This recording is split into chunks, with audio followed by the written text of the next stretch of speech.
11강 예언의 은사 두 번째 말씀입니다. 고린도전서 12장 7절에 각 사람에게 성령을 나타내심은 유익하게 하려 하심이라. 어떤 사람에게는 능력 행함을, 어떤 사람에게는 예언함을 말씀하고 있습니다.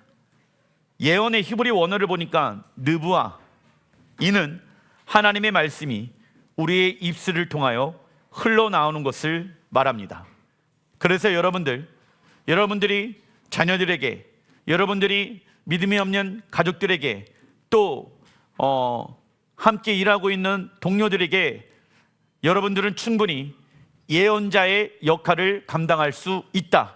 왜냐하면 내 인간의 육적인 말을 내 입술 가운데 두는 자가 아니라 우리 영의 사람들은 영적인 하나님의 말씀을 우리의 입술 가운데 두어야 합니다. 그래서 여러분들이 예수님 믿으십시오, 하나님 나라가 곧 있으면 옵니다, 회개하고 돌이킵시다, 이게 누가 하는 일입니까? 예언자가 하는 일이다. 그래서 예언의 중심에는 무엇이 담겨져 있어야 됩니까? 하나님의 말씀이 담겨져 있어야 된다. 왜냐하면 하나님의 말씀을 통하여 하나님은 과거를 이끌어 가시고 현재를 이끌어 가시며 미래를 이끌어 가시는 분이시기 때문입니다. 하나님은 알파와 오메가 되시는 분이십니다. 그래서 우리의 모든 시간의 주관자는 하나님. 그래서 우리는 그 하나님의 과거에 말씀해 놓으셨던 그 내용들을 가지고 현재를 예언할 수 있어야 합니다. 그리고 우리의 현재에 놓여져 있는 상황을 하나님께서 미래에 이렇게 일하실 거야 라는 그 예언의 은사가 여러분들 삶 가운데 풀어져야 믿지 아니하는 또는 믿음이 없는 자들이, 우리 믿음의 부모들이 이렇게 말했는데 실제로 그러한 일이 일어났구나 라는 것을 깨달아 알게 되어진다. 그래서 하나님의 말씀을 우리가 대언할 때는 반드시 그 중심에 내 어떠한 오감을 발동해서 이야기하기 이전에 하나님의 말씀을 붙잡고 우리는 기도해야 합니다. 여러분들, 기도할 때는 내가 원하는 것을 붙잡고 기도하는 것이 아니에요. 따라해 주십시오. 기도는 하나님의 말씀 붙잡고 기도하는 것이다. 내가 원하는 어떠한 기도 문제에 대한 해결이 있잖아요. 그런데 그러면 능력이 많이 나타나지를 않아.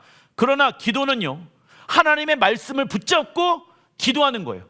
그러면 그 기도의 내용 가운데 성령께서 어떻게 일하실 것인지에 대해서 내 마음 가운데 말씀으로 확신을 주신다는 거야.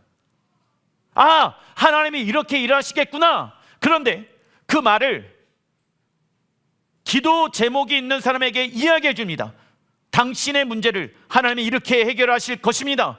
그런데 그 기도를 부탁한 그 사람은 그 내용이 무엇인지를 잘 몰라요. 왜냐하면 그 내용을 알려면 그 사람이 하나님과 인격적인 관계가 먼저 풀어져야 되기 때문에 그러합니다. 기도를 해준 사람은 알아요. 근데 기도를 요청한 그 사람은 내가 그 하나님의 예언의 말씀을, 하나님의 말씀을 기초로 해서 얘기를 해주잖아요. 해석을 해주잖아요. 도무지 그 내용이 무엇인지를 모른다라는 거예요. 왜냐? 그 내용 안에 그 하나님의 뜻을 알기 원한다라고 하면, 나를 향한 하나님의 섭리와 뜻을 알기 원한다라면 하나님과 친밀한 관계를 먼저 시작해야 하기 때문에 그러합니다. 그래서 하나님은 우리에게 크고 비밀한 일들을 감추어 놨다라고 말씀해 놓은 거예요. 왜 크고 비밀한 것들을 감추어 놨을까요? 비밀스러운 것은 아무에게나 오픈되어지는 것이 아니기 때문에 그러합니다. 어떤 사람은 예를 들어서 이스라엘에 대한 회복을 메시지 듣습니다.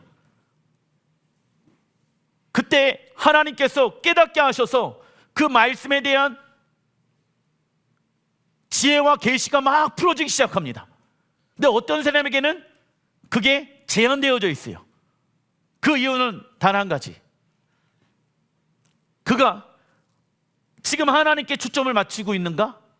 맞추고 있지 않은가의 차이점인 것 같습니다. 그래서 예언은 단순히 미래를 점치는 행위가 아니라 하나님께서 주신 말씀을 대언하는 것입니다.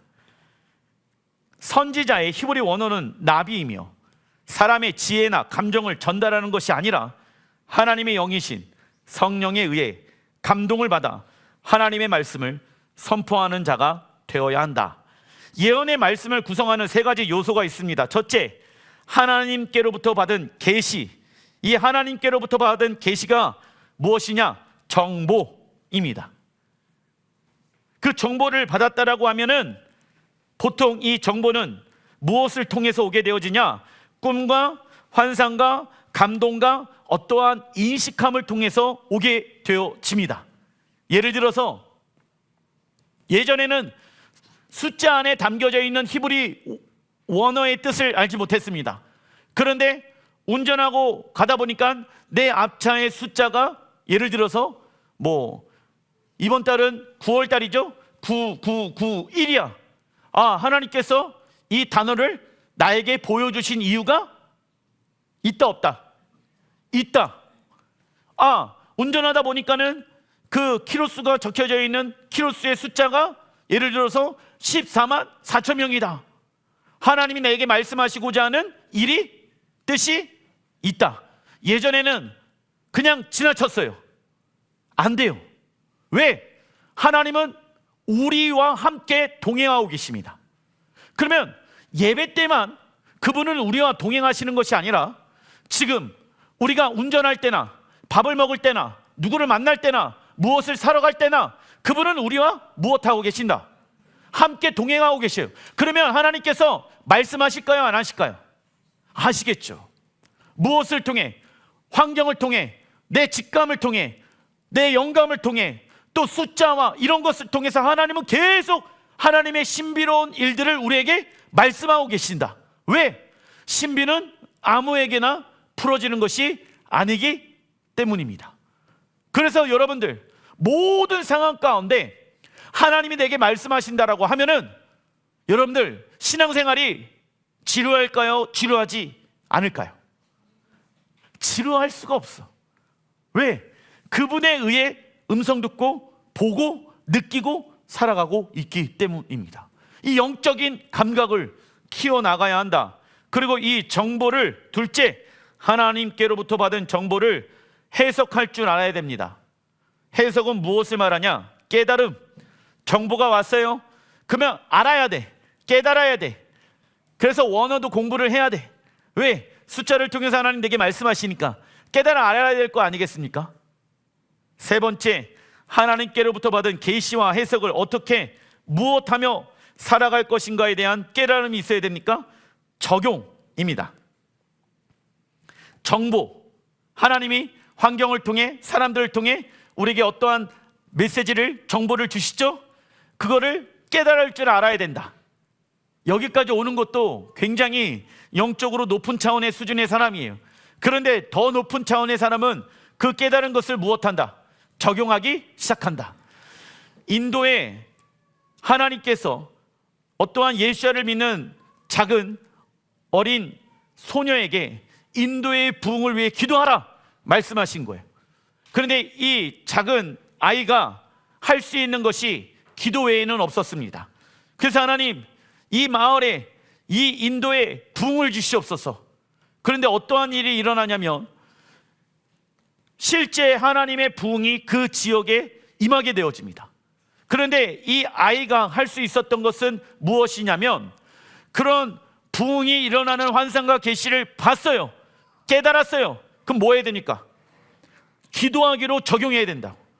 그래서 이 적용의 단계로 들어가서 하나님이 내게 정보로 말씀해 놓으신 것이 옳았구나 라는 것을 계속 점검해 봐야 합니다. 10개를 정보를 취득했어요. 적용해서 10개 중에 몇 개가 맞는지를 알아야 합니다. 그래야 예언의 은사가 활성화되어질 수 있다. 예를 들어서 이런 거예요. 우리 KOG가 원래 광주에 있었잖아요. 그런데 거제도로 가라는 말씀을 누가 들었냐면 목사님이 들은 게 아니야. 거제도에서 수학여행 갔는데 수학여행에서 하나님을 예배하다가 그 10대 어린아이들이 하나님이 우리를 거제도로 가라고 말씀하십니다. 그러면 무슨 생뚱맞는 소리요? 목사님이 애들 말 들으면 돼요, 안 돼요? 안 되는 것 같죠? 왜냐하면은 거기 식구들이 다 광주에 있잖아. 그러면 이 공동체가 무너질 수도 있잖아요. 그런데 당시에는 몰랐지만 하나님께서 그들에게 감동을 주셨다는 것은 직감적으로 목사님도 알았다는 거야. 그래서 순종해야 되겠구나. 어린 아이들의 말에 순종한 게 아니죠. 하나님 말씀에 순종한 것이죠. 그러면 그 음성이 맞는가 맞지 않은가 현재의 결과를 보면 알 수가 있습니다. 그래서 그분들이 뭐라고 얘기하냐면 우리가 보니까 광주에서 거제도로 가지 않았다라고 하면 첫 번째, 우리가 다 무깃도로 나아갈 수가 없었을 것입니다. 여기에서 한번 움직이는 이사를 통해 하나님이 무깃도로 가기 이전에 예행 연습을 시킨 것 같습니다. 그래서 무깃도에 있는 사람들은 그 거제도에 있는 사람들은요 다 100% 이 가정들이 무깃도로 가게 되어집니다. 아무나 들어갈 수가 없다는 것을 깨닫게 하신 것이죠. 그러면은 그 전에 걸러지는 어떠한 상황들이 필요하다라는 거야. 근데 그게 그 당장의 시간 안에서는 깨달을 수 있다 없다? 없다. 그래서 기도하고 결정하고 적용하면서 살다 보니까 하나님께서 무깃도의 기도의 집을 일으키고 하나님이 일을 행하시고 계신다. 시간이 지나면 알 수가 있다. 이게 옳은 행동이었는가 옳지 않은 행동인가를 알 수가 있는 것입니다. 요한계시록 19장 10절에 보게 되어지면 그때 내가 그에게 경배 드리려고 그의 발 앞에 엎드렸더니 그가 나에게 말하였습니다. 이러지 말아라. 나도 예수의 증언을 간직하고 있는 내 동료들 가운데 하나요. 너와 같은 종이다. 경배는 하나님께 드려라. 예수의 증언은 곧 예언의 영이다. 사도 요한은 예수와의 복음을 증거하며 영혼들을 구원하는 능력이 무슨 영이라고 말합니까? 예언의 영. 이게 무슨 얘기냐? 예수와를 증거해요. 그런데 하나님이 당신을 지금 부르시고 계십니다. 예수와를 믿으십시오. 근데 그 복음을 들은 그 사람은 아무에게도 지금 나의 문제와 상황을 이야기하지 않았습니다. 그런데 누군가가 예언의 은사를 통해 당신 교회 가셔야 됩니다. 당신 예수 믿어야 됩니다. 그래야지 삽니다. 이 말 한마디에 교회를 다니는 사람들이 꽤 많이 있습니다. 나는 그 사람의 상황을 아직 몰라요. 그런데 하나님이 담대히 복음을 증거하라. 예언의 영이니라. 그래서 복음 증거는요 예언의 영으로 하는 거예요. 선교지에 가요? 그 사람과의 관계가 없어요? 복음을 전해요. 근데 당신이 왜 예수야를 믿어야 되는지 아십니까? 그 사람의 그 심령 가운데 있는 그 문제를 해결해야 된다라는 마음을 준다라고 하면은 그 말을 전할 수 있는 사람이 되어야 한다. 그래서 예언의 은사가 개발되어지기 위해서는 순종이 필요한 거야. 이게 맞냐 틀리냐 자꾸 자아제듯이 하다 보면은 온전히 기쁜 마음으로 즉시 할 수가 있다 없다? 없습니다. 그래서 그 복음을 증거하게 되어졌을 때 예언의 은사가 우리 안에 개발되어지기 시작합니다. 다음 달락 고린도전서 14장 5절의 말씀 읽어보겠습니다. 나는 너희가 다 방언 말하기를 원하나 특별히 예언하기를 원하노라. 아멘. 방언을 한다라고 하면은 특별히 더 잘할 수 있는 게 무슨 은사를 받는 것입니까? 예언의 은사를 받는 것이다. 사도 바울이 예수를 믿는 이들이 특별히 예언하길 원한다고 말한 이유는 다음과 같다. 우리의 현재와 미래는 하나님의 음성을 듣길 갈망하며 성령님의 가르침을 받으며 순종하는 겸손한 자를 위한 시대가 될 것이기 때문입니다. 여러분들, AI 시대라고 합니다.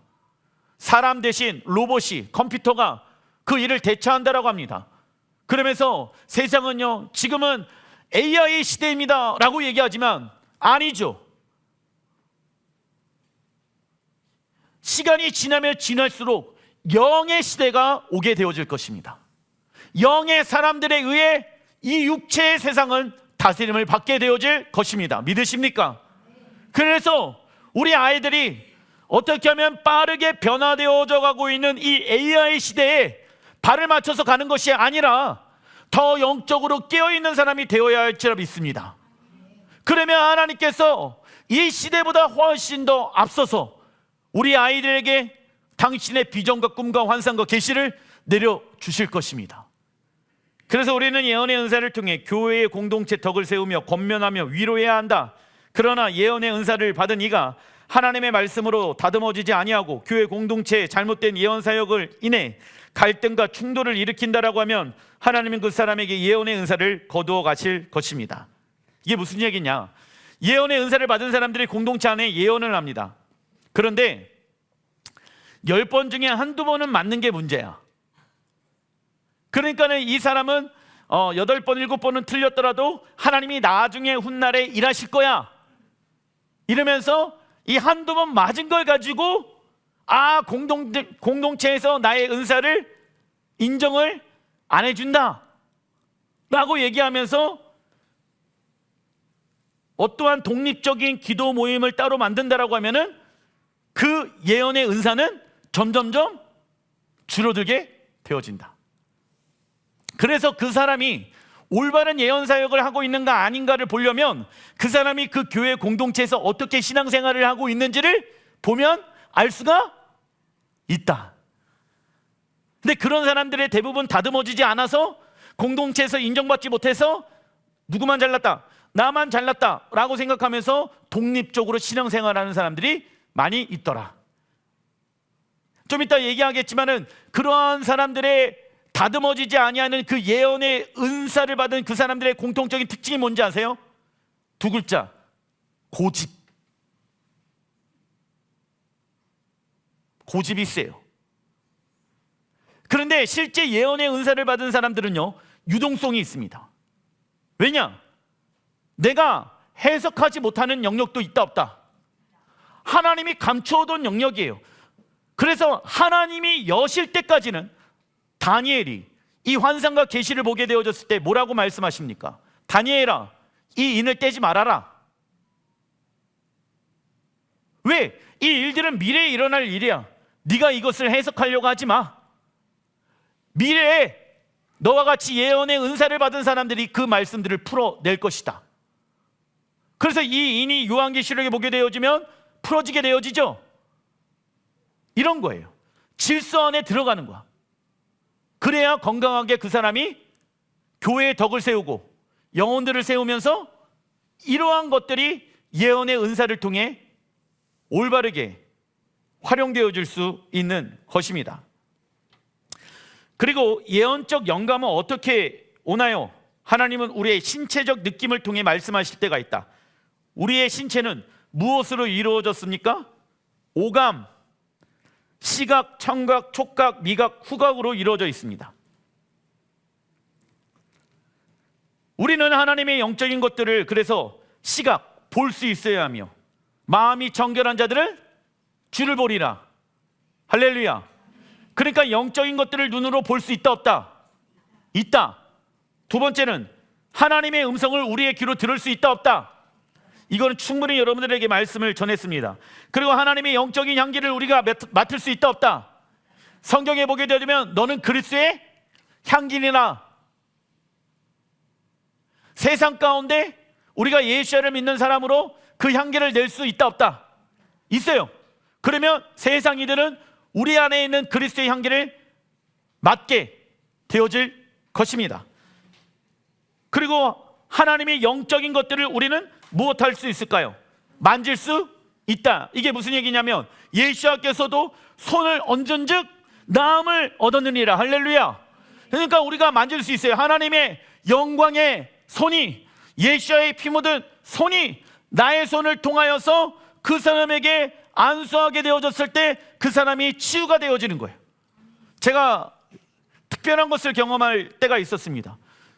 머리에 제가 손을 놓고 기도를 할 때 갑자기 성령께서 제 손에 어떠한 떨림을 주실 때가 있어요. 내가 떠는 게 아니야. 그래도 떨려. 근데 이 진동을 통해 그 사람에게 하시고자 하는 말씀들이 종종 있습니다. 그래서 우리는 그 하나님을 영적으로 만질 수가 있게 되어지죠. 그리고 하나님의 영적인 것들을 맛보아 알 수도 있다. 목사님, 어떻게 하나님을 맛보아 알 수 있습니까? 하나님의 말씀은 꿀과 같도다. 할렐루야. 그러면 우리가 이 영감을 통해서 하나님의 말씀을 먹게 되어지면은 이 말씀은 너무나도 달구나라는 것을 경험할 수 있게 되어지겠죠. 그래서 하나님은 우리의 오감이 발달되어지길 원하시고 계신다. 왜냐? 우리의 육체가 느낄 수 있는 것은 오감이잖아. 그래서 이 오감을 통해 하나님은 우리와 교통하길 원하신다. 만나시길 원하십니다. 그리고 하나님의 음성을 듣기 위한 키포인트가 있습니다. 첫째, 우리의 삶 속에 주님의 임재가 깊어질수록 주님이 말씀하시는 것을 민감하게 인지하게 되어집니다. 둘째, 하나님의 목적에 초점을 맞추어 살아가게 되어집니다. 하나님의 목적에 대한 헌신의 깊이가 더해질수록 우리는 주님의 예언적 계시를 받을 수가 있게 되어집니다. 셋째, 매 순간마다 주님께 묻게 되어지죠. 넷째, 이웃을 사랑하는데 마음을 두게 되어집니다. 왜냐하면 우리가 보다 효과적으로 하나님의 은총을 다른 이에게 나타내 보이도록 하시기 위함이다. 이게 무슨 얘기냐? 아까 예언의 영은 복음을 전할 때, 예수를 증언할 때 더 활발하게 역사한다라고 말하고 있죠. 그러면 내가 이웃과의 관계 안에 어찌됐든 혼과 육적으로 좋은 관계가 되어야지 내가 그 예수와의 이름을 증거하게 되어졌을 때 그 사람이 내 말의 마음의 문을 열고 그 복음을 받아들일 수 있는 건 아니겠습니까? 관계가 어려운데 어떻게 복음을 증거하고 예언의 영이 역사할 수 있겠습니까? 다섯째, 하나님께서 거하시고 말씀하실 수 있도록 영광과 육체를 영적으로 관리해야 된다. 여섯째, 하나님의 말씀을 사랑해야 한다. 운동을 좋아해서 운동을 하는 사람이 있지요. 그러나 매일 운동하고 싶은 사람은 많지 않습니다. 성령의 은사 또한 매일 성령의 은사를 사용하지 않을 수는 있습니다. 그러나 날마다 성령의 은사를 훈련해야 합니다. 그래서 거룩함은 몸부림 안에서 오게 되어지는 것이다.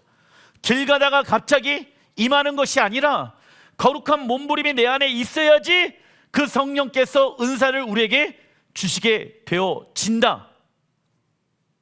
그래서 예언적 찬양을 하는 사람도 있어요. 제가 예배 인도하는 사람들에게, 춤을 인도하는 사람들에게 이런 얘기를 한 적이 있습니다. 하나님의 말씀을 우리가 예언의 은사를 받은 사람들은 사랑해야 됩니다. 그러면 이 말씀을 내 이 지성에 두고 외우고 찬양을 하게 되어졌을 때 그와 비슷한 가사가 나온다라고 하면은 내가 영으로 그 하나님의 말씀이 실제로 이루어지는 것을 봐야 되고 들어야 되고 맛보아야 됩니다. 분리되어져 있는 것이 아니라, 찬양 따로가 아니라 찬양과 우리가 생각하고 있는 그 하나님의 말씀과, 구체적으로 새 예루살렘에 대한 찬양을 한다라고 칩시다. 하나님의 나라가 이 땅 가운데 임하게 되어지는 것이죠. 그러면 그 안에는 눈물이 없겠고 감격이 있겠고 기쁨이 있겠잖아요. 그거를 이제 지정의가 훈련을 받아야 돼. 오감이 훈련을 받아야 돼. 그러면 그 안에 환희가 있다라고 하는데 내 감정은 아무렇지도 않아. 그러면 안 된다. 내 감정이 주님의 영광을 보게 되어졌을 때 환희를 느끼는 것처럼 내가 오늘 이 시간 그걸 경험하길 원합니다. 그건 믿음의 행위인 거야. 그래서 그 안에 감정이 느껴지지 않아요? 그러면 성령님, 내 오감을 터치해 주십시오. 만져 주십시오. 그래서 오감이 계속 개발되어질 수 있도록 성령 하나님께 반응하는 사람이 되어야 합니다. 그렇게 하다 보면은 새 노래가 새 예루살렘에 대해서 풀어지기 시작해. 선포가 되어지기 시작해. 그런데 이 선포가 이 사람만 경험하고 있는 것이 아니라 여기에 있는 모든 사람들이 그 선포를 경험하게 되어질 것이다. 춤도 마찬가지예요. 이 사람이 어떠한 생각으로 어떠한 춤을 춥니다. 그런데 외치는지를 알겠어. 설명하지 않아도 알겠어. 이게 영으로 일맥상통 되어지는 것이에요. 방언도 마찬가지예요. 내가 이러한 생각을 가지고 방언을 하고 성령께서 그런 주시는 마음이 있는데 이 사람도 그 방언을 함께 하다 보니까는 같은 마음과 같은 생각으로 같은 감정으로 방언을 하고 있는 거야. 따로 하는 게 아니라. 왜? 언어는 하나잖아. 그래서 하나의 언어로 하나의 내용으로 같이 새 노래와 방언을 하기 시작한다. 이게 예언적 찬양의 특징입니다. 탈락 2번, 예언의 은사 가운데 훈련해야 할 부분은 하나님께서 우리에게 주신 계시를 정확하게 적어놔 주십시오. 해석하는 방법 배워야 합니다. 왜냐하면 우리가 가장 많이 실수하는 영역이 바로 해석의 부분이기 때문입니다. 욥기 33장 14절의 말씀, 사실은 하나님이 말씀을 하시고 또 하신다고 하더라도 사람이 그 말씀에 주의를 기울이지 못할 뿐입니다. 나와 있죠? 하나님 계속 말씀하고 계시는데 누가 듣지 못하고 있다? 내가 듣지 못하고 있을 뿐이다. 15절, 사람이 꿈을 꿀 때, 밤에 환상을 볼 때, 또는 깊은 잠에 빠질 때, 침실에서 잠을 잘 때, 바로 그때 하나님은 사람들의 귀를 여시고 말씀을 듣게 하십니다. 사람들은 거기에서 경고를 받고 두려워하기 시작합니다. 나와 있죠. 그러니까 잠자기 전에 잠깐만 스마트폰 보고 자거나 뭘 보고 자는 거를 주의하라. 왜? 여기에 꿈꿀 때, 깊은 잠을 잘 때 그 잔상이 우리 안에 남지 못하도록. 왜? 하나님이 우리에게 말씀하실 내용들이 있기 때문입니다. 하나님은 우리가 꿈을 꿀 때, 밤에 환상을 볼 때, 깊은 잠을 잘 때 말씀하실 때가 있지요. 하나님께서 우리에게 여러 가지 방법으로 말씀하시는 이유는 세상과 육체의 것에서 벗어나 하나님을 구하는 자로 만드시기 위함이다. 하나님은 우리가 신비로운 방법을 통하여 깨닫길 원하시며 당신을 구할 수밖에 없도록 만드신다. 우리가 이러한 영적 현상에 매료되어 이를 묵상하고 탐구하기 시작할 때 하나님은 우리에게 말씀하시고 주님의 인지 안으로 이끌어 주실 것입니다. 아멘. 예를 들면 모세는 불이 붙은 한 가시떨기 나무를 보게 되어지는데 타서 없어지지 않고 계속 존재하고 있습니다. 이 장면은 모세의 모든 관심을 온통 사로잡게 되어지며, 그리고 모세는 다음과 같이 반항하기 시작합니다. 출애굽기 3장 4절, 이에 모세가 이르되 내가 돌이켜 가서 그 큰 광경을 보리라. 떨기나무가 어찌하여 타지 아니하는고 하니, 그때에 어떤 이는 불타는 가시떨기 나무를 보고 감탄만 하고 이러한 일이 또 한 번 일어나길 원하고 있죠. 그러나 모세는 일상의 모든 일을 내려놓고 어떠한 삶을 살아가게 되어집니까? 돌이키는 삶. 왜냐하면 출애굽기 3장 4절에 이에 모세가 이르되 내가 돌이켜 가서 나와 있죠. 어떤 삶을 살아갔다? 하나님의 영광을, 하나님의 기적을, 하나님의 그 예언을 경험했다라고 하면 이제 돌이키는 삶을 살아가야 된다.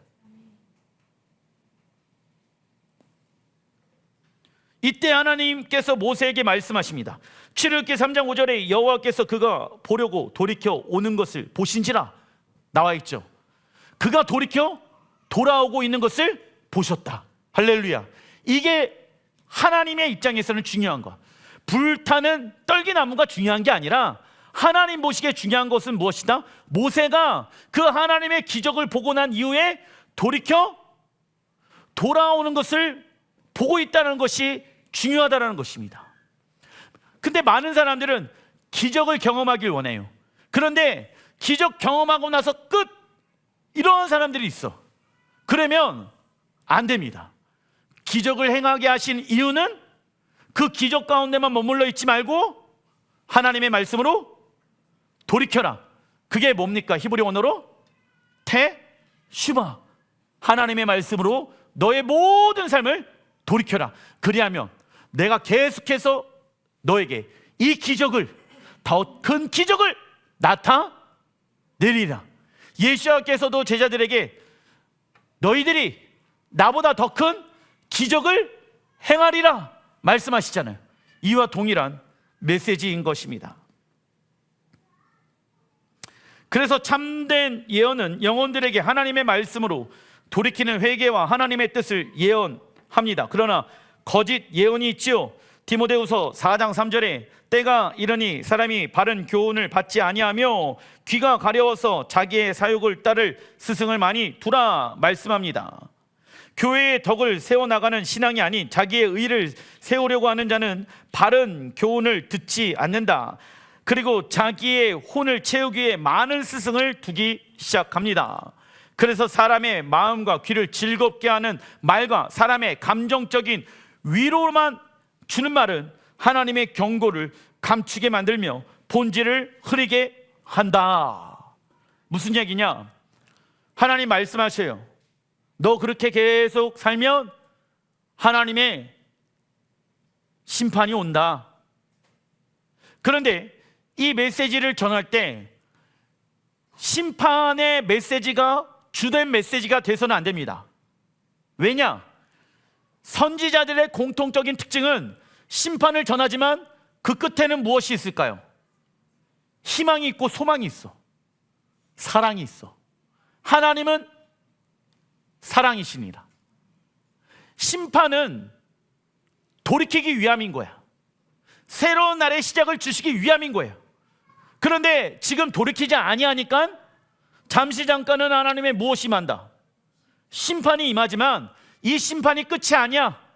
내가 너에게 소망을 주리라. 내가 너에게 희망을 주리라. 내가 너에게 나의 사랑을 주리라.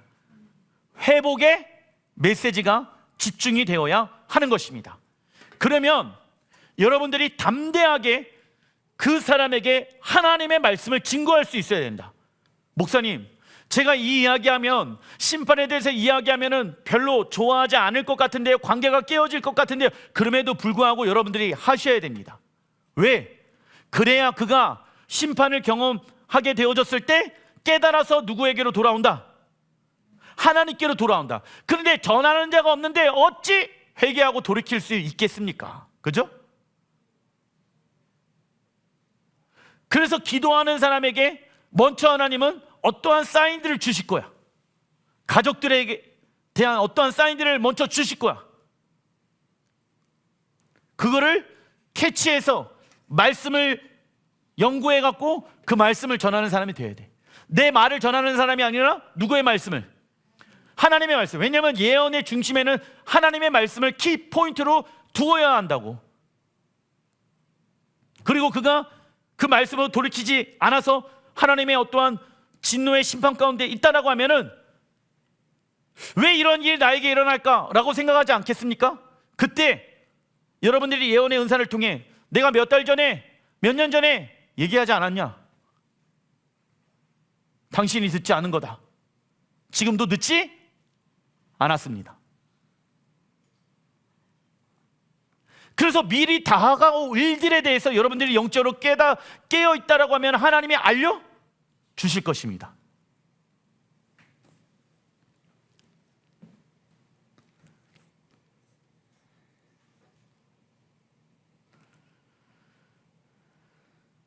베드로후서 1장 9절, 19절 또 우리에게는 더욱 확실한 예언의 말씀이 있습니다. 여러분의 마음속에 날이 새고 샛별이 떠올 때까지 여러분은 어둠 속에 비치는 등불을 대하듯이 이 예언의 말씀을 주의를 기울이는 것이 좋습니다. 여러분이 무엇보다 먼저 알아야 할 것은 이것입니다. 아무도 성경의 모든 예언을 제멋대로 해석해서는 안 됩니다. 예언은 언제든지 사람의 뜻에서 나온 것이 아니라 사람들이 성령에 이끌려서 하나님께로부터 오는 말씀을 받아서 한 것입니다.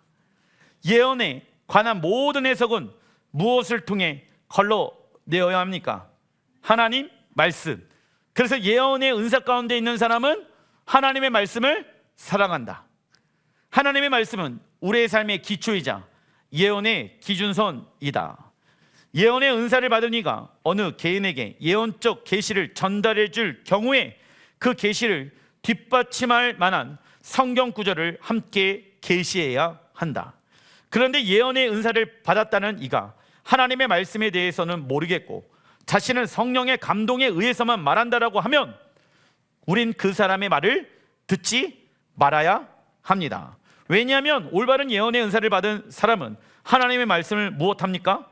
사랑하기 때문입니다. 요한복음 14장 26절에 보혜사 곧 아버지께서 내 이름으로 보내실 성령 그가 너희에게 모든 것을 가르치시고 내가 너희에게 말한 모든 것을 생각나게 하시리라 말씀하시죠. 예를 들면 우리의 꿈 또는 환상에서 뱀이 나타났습니다. 성경에서 뱀은 죄와 사단의 속임수를 상징한다. 그러나 출애굽 당시 이스라엘 백성들의 죄로 인해 죽게 되어질 때 놋뱀을 보는 자들은 살게 되어집니다. 그래서 놋뱀은 치유와 예수와를 상징하기도 합니다. 이처럼 꿈과 환상에 나타나는 하나의 상징이 성경에서 두 가지의 뜻을 가지고 있을 때가 종종 있습니다.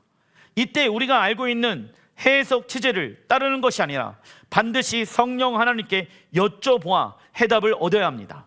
왜냐하면 꿈과 또는 환상은 하나님께로부터 온 것인데 우리의 잘못된 해석으로 인해 하나님의 뜻이 왜곡되어질 때가 많이 있기 때문입니다. 그래서 여러분들 어떠한 꿈을 꿨어요? 환상을 봤어. 그런데 이 꿈에 대한 전체 스토리를 기억하려고 하지 마십시오. 전체의 숲을 보려고 하면 안 돼. 왜냐하면 먼저는 나무를 봐야 돼. 이 전체의 꿈 가운데는 내가 생각되어지는 꿈이 있고 하나님이 주시는 꿈이 섞여 있을 수 있기 때문입니다. 그래서 전체를 보려고 하지 마십시오. 뚜렷하게 어떠한 하나의 문장 또는 하나의 그림, 이미지에 집중하시면 되는 거예요. 대부분 하나님이 그렇게 말씀하셔. 전체를 자꾸 끼워 맞추려고 하다 보면 끼워 맞추기가 된다고. 끼워 맞추기. 하나님이 예를 들어서 지붕을 보여주셨어. 그러면은 이 지붕은 여호와의 지존자의 영광 가운데 있는 사람들은 샬롬을 경험하리라. 그리고 예수와를 만나기 위해서 병든 그 친구를 짊어매고 지붕 위로 올라가고 그 지붕 위를 뚫고 내려가잖아요. 그래서 예수와를 만나기 위한 돌파의 이미지인 거야. 지붕을 딱 보여주면. 그런데 어떤 사람은 지붕을 딱 보여줬어. 근데 집을 또 보여줬어. 근데 그 집이 너무 커. 그러니까 하나님이 뭐 사라? 이러면 안 된다. 이러면 안 된다. 네가 거해야 할 곳은 여호와의 지붕 아래에 있는 것이다. 이 예언의 은사를 가진 사람은 그래서 어떠한 마음을 가지고 있어야 될까요? 정결한 마음. 마태복음 5장 8절에 마음이 정결한 사람은 하나님을 볼 것이다 말씀하십니다. 하나님을 본다는 것은 하나님의 뜻을 정확하게 이해한다. 의미가 있죠. 그러나 우리의 마음이 깨끗하지 못하면 하나님의 뜻을 예언적으로 정확하게 볼 수 있다 없다? 없다. 그래서 우리는 마음을 더럽히는 것들을 제거해 주시도록 기도해야 한다. 예를 들면 우리가 예언 사역을 해줄 때 상대방을 향한 선입견이나 쓴뿌리를 가지고 있으면 잘못된 예언 또는 해석이 나올 수가 있게 되어진다. 그래서 하나님과 이웃과 함께하는 신앙의 여정에서 가장 중요한 것은 적어놔 주십시오. 용서입니다. 우리에게 상처를 준 이들을 용서하지 않고 방치하고 있다고 하면 주님이 주신 계시는 잘못된 방향으로 해석될 가능성이 매우 높다. 예를 들면 꿈꾸는 자 요셉은 매우 부당한 대우를 받게 되어집니다. 그러나 요셉은 자신에게 있는 하나님의 꿈을 지켜나가기 위해 이웃들을 다 용서하였죠. 하나님의 꿈을 성취해 드리기 위해. 왜? 본인이 본 그 환상과 꿈과 계시가 맞잖아. 확신이 있잖아. 그럼 뭐 해야 돼요? 자기가 해야 될 게 11명의 형들을, 동생을, 엄마 아빠를, 자기를 사기친 그 사람들을 용서해야 돼. 용서하지 않았으면 하나님의 그 일들이 일어나는 것을 볼 수가 없었다. 요셉은 자신에게 있는 하나님의 꿈을 지켜나가기 위해 이웃들을 용서하였다. 우리의 마음이 교만함과 완고한 상태에서는 하나님의 뜻을 왜곡시킬 때가 많이 있다. 우리는 주님이 찾으시는 정결한 마음을 훈련해야 한다. 이를 위해서 첫째, 주님을 아는 일을 최고의 갈망함으로 가져야 된다. 둘째, 주님의 부활의 능력을 간절히 사모해야 한다. 왜냐? 나는 죽고 주가 내 안에 사셨기 때문에 이 복음의 능력, 부활의 능력을 간절히 사모해야 한다. 셋째, 주님의 고난에 기꺼이 동참하는 마음을 가져야 한다. 넷째, 주님이 우리를 위해 생명을 주셨듯 우리 또한 이웃을 위해 생명을 줄 수 있는 마음을 가져야 한다. 왜냐하면 주님은 단지 말씀만을 대변하는 사람을 찾으시고 주님의 형상을 보여줄 수 있는 사람을 찾고 계시기 때문입니다.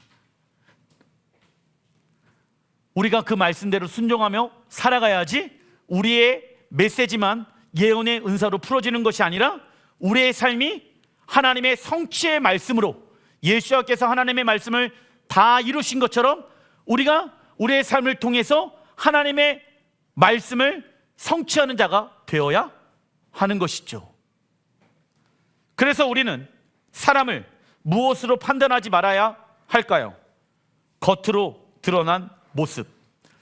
겉으로 드러난 모습, 외모로 사람을 평가해서는 된다, 안 된다? 안 된다. 사무엘서 16장 7절에 여호와께서 사무엘에게 이르시되 그의 용모와 키를 보지 말라. 사람은 외모를 보거니와 나 여호와는 중심을 보느니라 하시더라. 여러분들, 이 사무엘이 연약한 것이 이 영역이었어. 사울의 모습을 보게 되어지면 외모가 화려하고 뚜렷하고 키가 컸거든. 아, 저 사람이구나.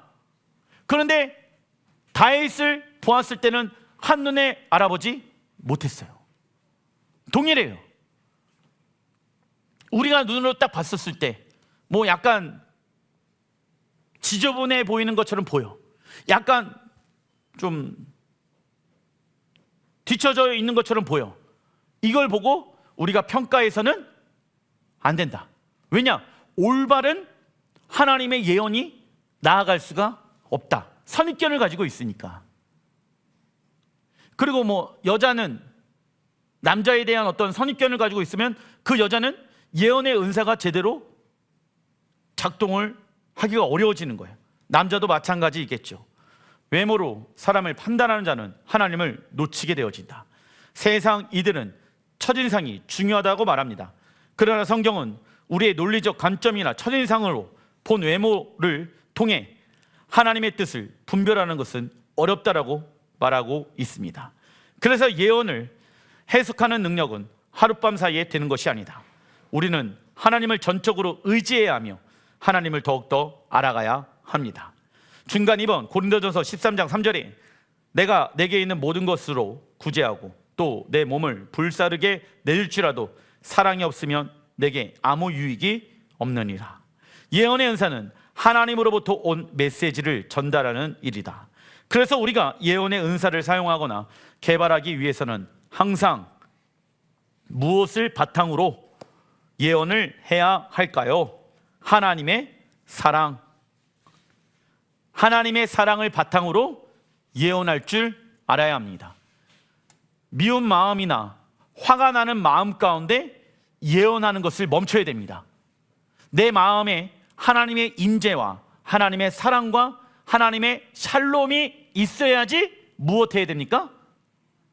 예언을 할 줄 알아야 한다.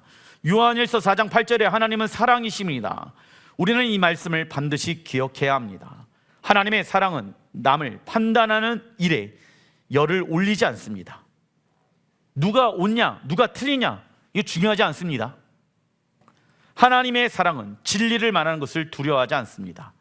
하나님의 사랑은 교만하지 않습니다. 물론 하나님의 사랑에 기초하여 진리를 말하는 것은 쉬운 일은 아니죠. 그러나 이는 성숙한 그리스도임을 나타내는 지표이기도 합니다.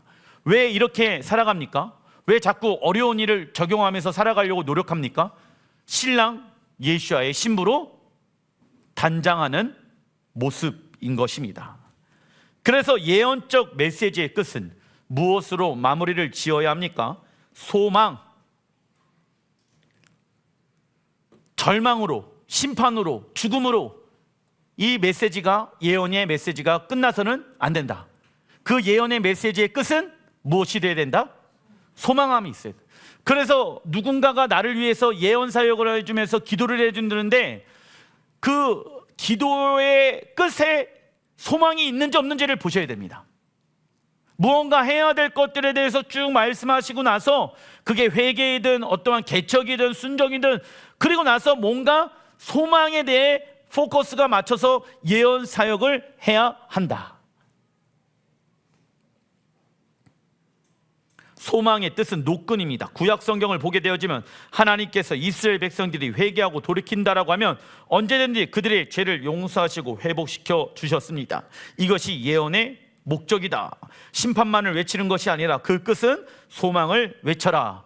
그래서 노끈으로 우리의 마음을 하나님 나라에 두어야 한다.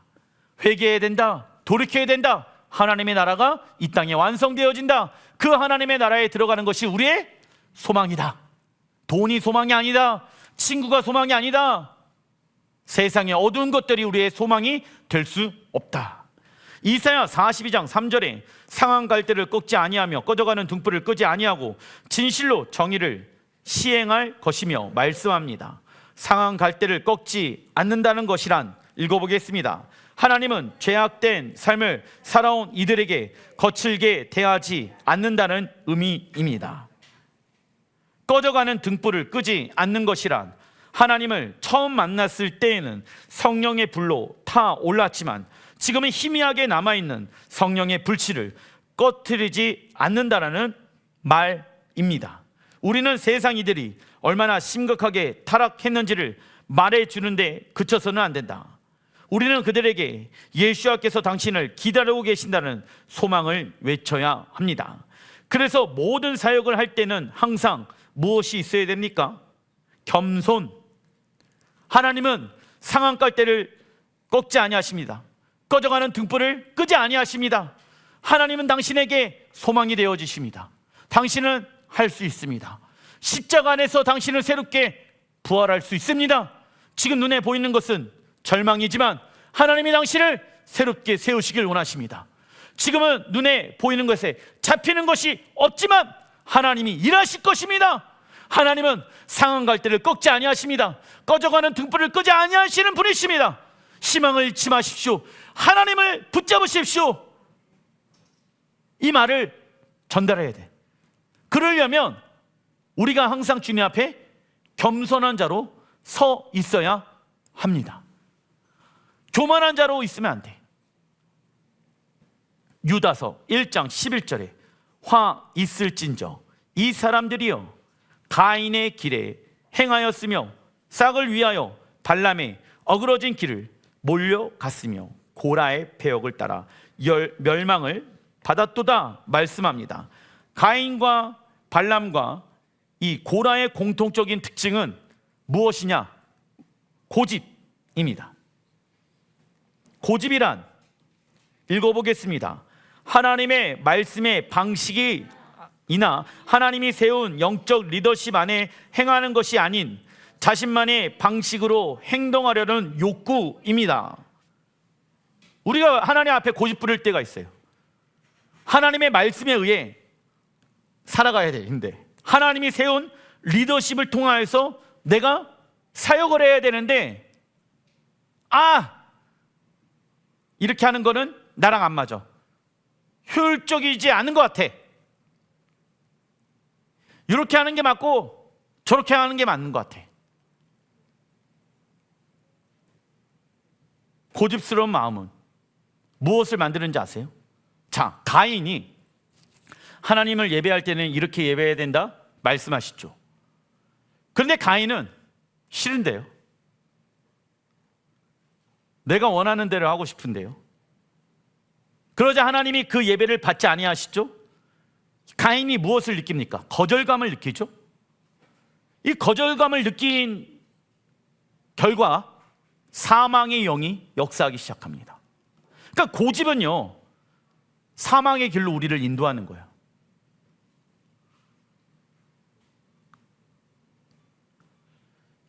그러나 마음이, 이 겸손한 사람은요, 자기의 고집된 마음을 내려놓으려고 합니다. 왜? 하나님이 어떻게 일하시는지를 알고 있기 때문이에요. 그래서 예언 사역하는 사람들은 고집스러우면 안 되는 거야.